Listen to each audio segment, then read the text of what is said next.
Welcome back, everybody. Today, I'm gonna be showing you how exactly I ended up with a literal ton of tons.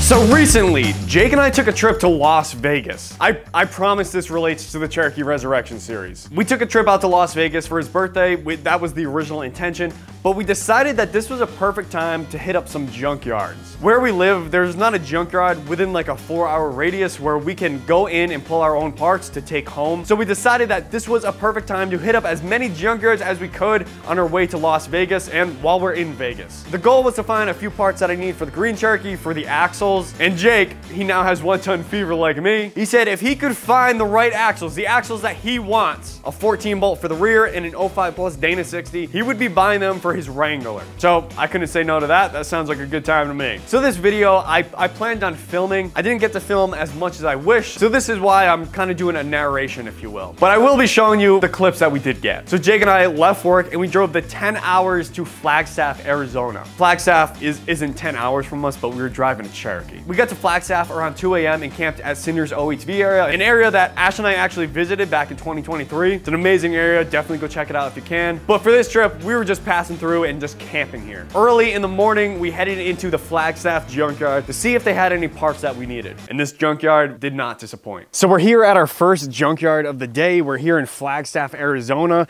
We're gonna be making our way to Vegas later in the day, but first we wanted to check out this junkyard to see if they had anything we needed. We already walked around this junkyard just to make sure they had what we needed before we showed you all, and they have a lot. Now we came across this truck that's going to be helpful to us. This is, if I had to guess, like a 2005, 2006 Silverado. It's a 2500 HD, which means it's got one of the newer 14 bolts here in the back. So this is an AAM 11.5, which, like I said, it's a newer 14 bolt. It's got the disc in the back, and this is exactly what we're looking for. So we're actually not gonna pull this one because we found an even better one a little ways down. So here's a 2008 Silverado. It's a 2500 as well, 2500 HD.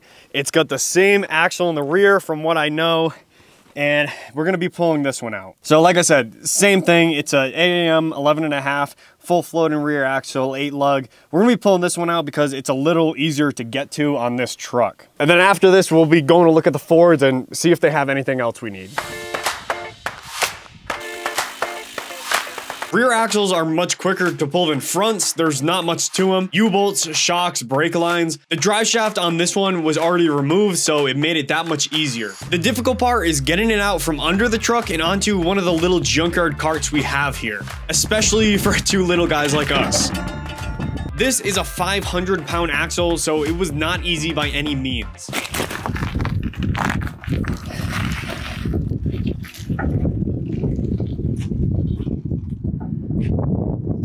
That's heavy.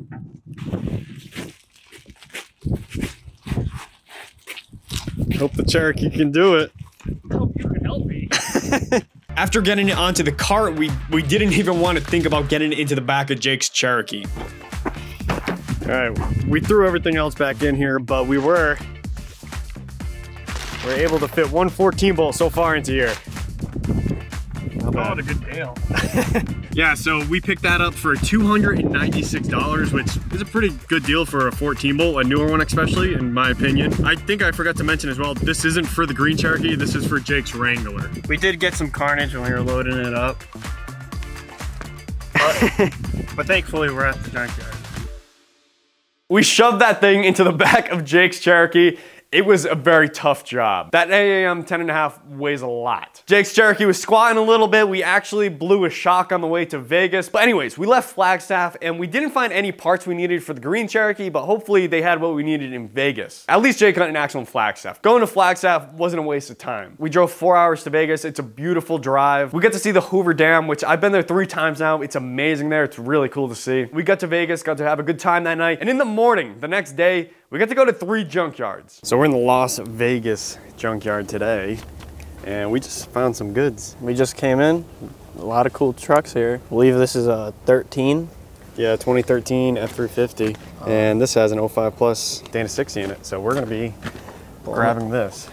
Pretty cool. Figure out the prices of them. Yeah. We also found this F450, but unfortunately, it's two-wheel drive. So this would have been a Super 60 axle, but that's too bad. We would have grabbed that in a heartbeat. They got some big trucks as well. Yeah, you don't see a lot of junkyards that carry these. Yeah, pretty cool. So we're just leaving Pick Apart right now, and we're going to another junkyard that's close by, seeing what they have there to determine whether we're gonna get a trailer or not, because we want to make it worthwhile. So I don't think we even said earlier, we're thinking about getting a trailer because obviously we can only fit like one axle in the back of this Cherokee.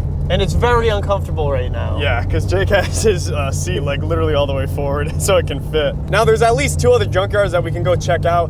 We know there's an axle assembly there at that one we just went to, the 05 Plus, that we're definitely gonna be grabbing. But we're gonna go scope out the other junkyards and see if it's gonna be worthwhile to get a trailer. I think it's safe to assume if we can find at least 2 other axles, we're gonna be going to find a trailer. So 2 out of 3 of those junkyards didn't have anything that we needed, but we decided that it would definitely be worth it to get that 2014 Dana 60. So the next day we headed back to that junkyard on Jake's birthday and we went to pull that Dana 60. Pulling this axle was definitely a challenge. This truck, it didn't have an engine or transmission in it, so it was a little lighter, but it was still sitting on its wheels and tires. This entire junkyard, all the cars are sitting on concrete, which is actually really nice. I've never seen a junkyard like that, except this truck. This truck was kind of off to the side and in the dirt, so that was gonna make it even more challenging. They don't allow forklifts in the junkyard. That would have made it very easy to pick up the front end of this truck and get it on blocks. We just had to work with what we could find. They also don't allow jacks in the junkyard. They don't want you jacking anything up. So we had to use the A-frame hoist that they had along with some little jacks that we actually found in one of the cars. We're gonna unbolt a bunch of small things first before we make it sketchy. And then we're gonna be lifting up the front of the truck by this. At least it doesn't have a motor and trans in it. It's pretty light right now. We're able to get this thing up off the ground and onto some stands. It was pretty challenging, but we made it happen. We were able to get it out of the truck and pretty easily use the A-frame hoist and bring it to the front of the junkyard. Everyone was looking at us like we were crazy. We got this thing into the trailer. That was a challenge on its own, but we made it happen. From there, we stopped filming, but we found another axle. This is the other axle that we got, the 3rd axle. It's another AAM 10.5. And these are all of the axles that we got. Just these front 3. That back one is the one that's going into the Green Cherokee. So right here, we got the 2014 Dana 60. This axle, like I said, it was tough to pull. It weighs 750 pounds fully dressed like it sits right now. So this is a big boy. It did come out of a dually, so we gotta either switch the hubs or take off those adapters. I'm not sure yet, but this was definitely a good pull. This axle right here is the cheapest out of the 3 that we got. Jake paid $276 for this, which is a screaming deal. And then here's that next axle. This is the first one we pulled in Flagstaff. This came out of the 2008 Silverado 2500, and it is the same exact axle as this one back here, except this one came out of a 2001 Avalanche 2500. I didn't even know they made 2500 Avalanches, so that was pretty cool. Jake found this axle, and I was pretty excited when he found it and spotted it. I definitely was not expecting to find another one. So all in all these axles cost less than $300 a piece, so it was definitely worthwhile. We ended up pulling this 3rd axle back here because we were thinking we could probably sell it for the price we paid for it, plus to cover the cost of the trailer. So if we're able to do that, we will. But if not, I'll be keeping it for a future project that I'm working on that I'm not gonna be disclosing yet. It is one of the exact axles I want for the rear, so we might be holding on to it. We're not sure yet. All in all, I'd say the trip to Vegas was pretty fun. The entire time, Jake and I were referring to the trip as the 1-ton run. So I think we'll be doing it again. I think we'll be doing another 1-ton run. Maybe somewhere else, because everything down in Arizona and Las Vegas, the majority of everything is all 2-wheel drive, so you can't really find any front axles. We definitely lucked out with that 2014. And we also lucked out for parts on the Green Cherokee, the original reason we were going to the junkyards. The only thing I wanted for the Green Cherokee on this 1-ton run was some front hubs. So right here, I found these 2 hubs. These are actually off of a Dana 50 that we found in the junkyard. But after some research, I found that these are actually the same part number as the hubs on a Dana 60. Supposedly, that's what I found. They do bolt right up to the Dana 60 I got, so they should work out. I don't know if I'm gonna run them on the final assembly of the Green Cherokee, but these are pretty expensive brand new. I would have paid anywhere from $400 to $600 for brand new ones, and this one's actually pretty new.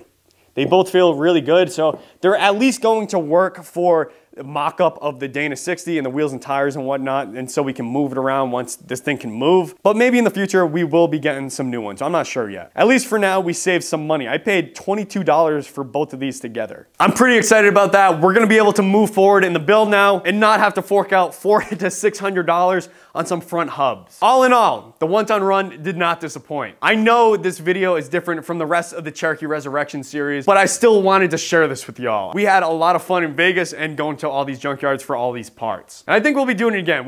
Like I said, we just had a lot of fun. As always, I appreciate y'all for watching. This is part 5 of the Green Cherokee Resurrection series. I'm gonna be putting out a video every single Wednesday until this Jeep pulls out of the shop and out onto the trail. I hope y'all are enjoying the series as much as I am. I'm having a lot of fun filming this, and we got a lot of great stuff coming your way. I appreciate y'all for watching. I'll see y'all on the trail, and I'll see you next time.